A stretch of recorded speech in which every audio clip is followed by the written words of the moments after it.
Shalom, horas untuk kita semua. Kita berjumpa lagi dalam renungan harian HKBP Resort Surabaya. Kiranya kita semua dalam keadaan sehat dan sukacita. Mari kita berdoa. Damai sejahtera Allah yang melampaui segala akal, itulah yang memelihara hati dan pikiran saudara-saudara sekalian dalam Kristus Yesus Tuhan kita. Amin. Firman Tuhan untuk kita hari ini Senin 22 Desember 2025, masih dalam minggu Advent yang keempat menjelang Natal, diambil dari Mazmur pasal yang ke-74 ayat yang ke-16. Demikianlah firman Tuhan. Punyamulah siang, punyamulah juga malam. Engkaulah yang menaruh benda penerang dan matahari. Bapak, Ibu, dan juga saudara-saudara yang terkasih dalam Yesus Kristus, firman Tuhan hari ini adalah Mazmur dengan judul nyanyian ratapan karena bait suci yang rusak. Ini adalah nyanyian pengajaran Asaf. Siapa itu Asaf? Asaf adalah imam yang bertugas di bait suci, yang tugasnya adalah memainkan alat musik. Kalau kita baca dalam satu Tawarik, di sana Raja Daud memerintahkan Asaf menjadi pemain musik, dan akhirnya keluarganya kemudian turun-temurun memainkan musik di bait suci Allah pada saat itu. Nah, lalu kalau kita baca dalam Mazmur ini, apa yang terjadi? Yang terjadi pada saat itu adalah bait suci sudah rusak. Dan kemungkinan ini terjadi setelah Israel terbagi menjadi dua, antara utara dan selatan. Kalau kita baca di sini, di ayat yang keempat, Mazmur 74 ayat 4, lawan-lawanmu mengaum di tempat pertemuanmu dan telah mendirikan panji-panji mereka sebagai tanda. Artinya bahwa mereka sudah menguasai bait suci. Lalu kita lihat kelihatannya seperti orang mengayunkan tinggi-tinggi sebuah kapak kepada kayu-kayuan yang lebat. Mereka memotong bait suci. Lalu kita lihat di sini. Dan sekarang ayat 6. Sekarang ukir-ukirannya seluruhnya dipalu mereka dengan kapak dan beliung. Artinya bahwa bait suci betul-betul dirusak parah oleh mereka, oleh para musuh-musuh Israel. Dan kemudian kita lihat di sini keadaannya sangat kacau, dan pada saat itu para imam berarti harus mengungsi. Para imam tidak bisa di tempat itu. Nah, kemudian ada pertanyaan dari pemazmur. Berapa lama lagi ya Allah, dalam ayat yang ke-10. Lawan itu mencela dan musuh menista namamu terus-menerus. Mengapa engkau menarik kembali tanganmu, menaruh tangan kananmu di dada? Artinya pemazmur bertanya, Tuhan, di mana Tuhan? Lalu kenapa tidak ada perlawan dari Tuhan pada saat itu? Namun di tengah pergumulannya pemazmur, ketika keadaan sedang kacau dan ketika mempertanyakan Tuhan, ada satu kepastian bahwa tetap pemazmur memberi pengharapannya, menaruh pengharapannya hanya pada Tuhan. Kalau kita lihat 12.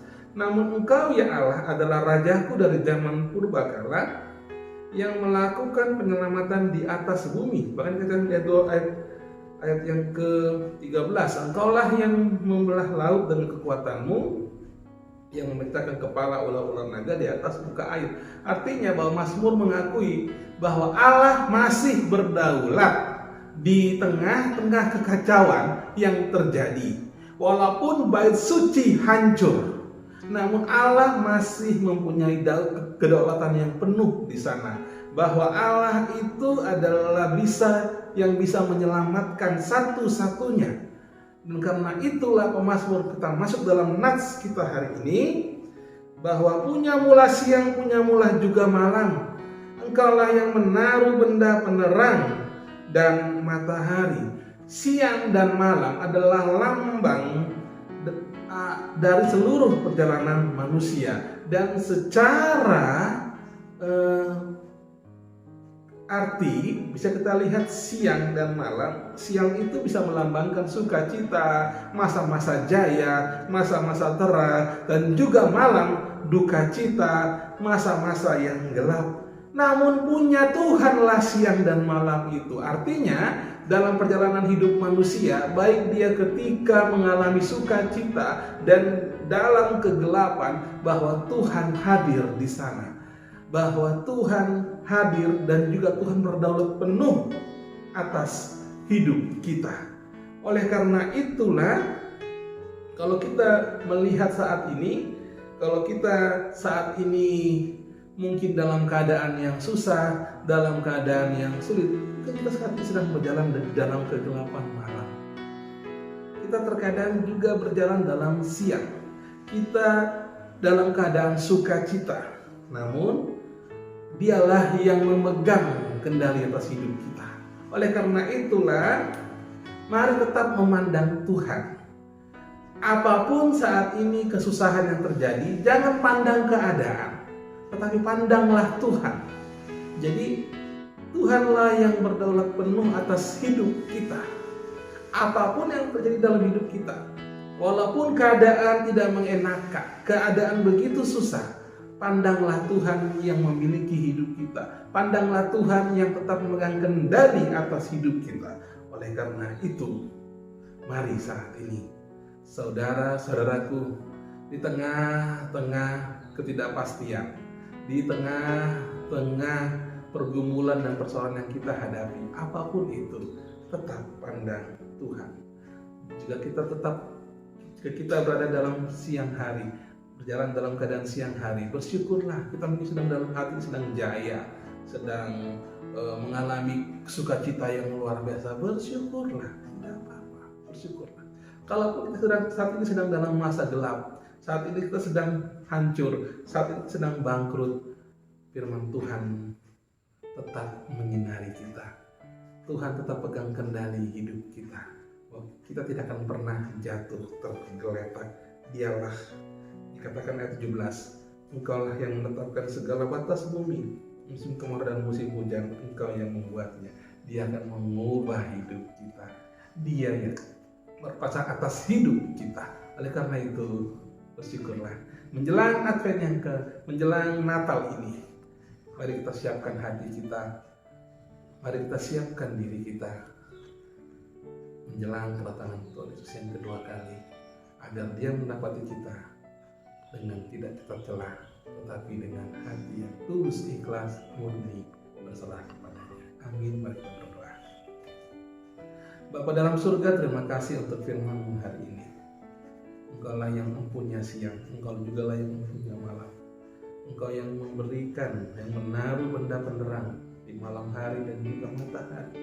Terima kasih Bapa, Engkau sangat baik. Engkau tetap memegang hidup kami Tuhan.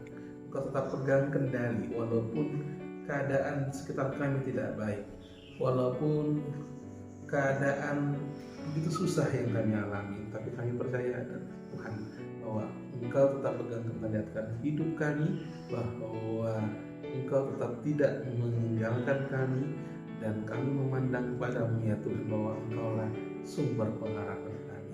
Pimpin kami ya Tuhan, berkati anak-anak kami, berkati orang tua kami, dan juga berkati cucu-cucu kami. Kuatkanlah kami dalam menghadapi segala masa ketidakpastian kami.